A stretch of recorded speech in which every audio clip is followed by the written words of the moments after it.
Dear friends, Sreerama ദർശനം കഴിഞ്ഞ് പച്ചപ്പാടങ്ങളുടെ നടുവിലൂടെയുള്ള ലക്ഷ്മണ ക്ഷേത്രത്തിലേക്കുള്ള യാത്രയിലാണ് ഞങ്ങളിപ്പോൾ.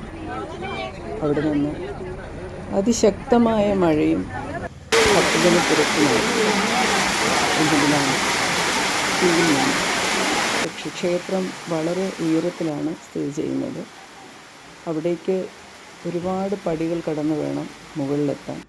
മാത്രമല്ല, ഭക്തജന തിരക്ക് നിയന്ത്രിക്കാനായിട്ട് പല ഭാഗത്തും ക്ഷേത്രത്തെ പലതവണ ചുറ്റി മാത്രം ക്ഷേത്ര ദർശനം കിട്ടുന്ന ഒരവസ്ഥയായിരുന്നു. എങ്കിലും മണിക്കൂറുകൾ കാത്തുനിന്ന് ദർശനം പൂർത്തിയാക്കി.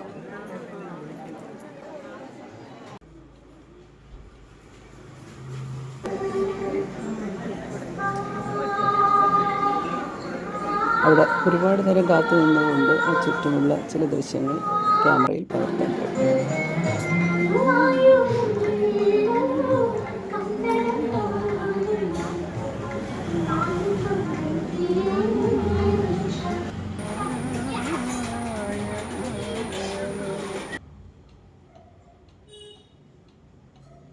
ഒടുവിൽ ശ്രീകോവിലിന് മുന്നിലെത്തി ദർശനം കിട്ടി ഭരതക്ഷേത്രത്തിലേക്കുള്ള യാത്രയ്ക്ക് തയ്യാറെടുത്തു.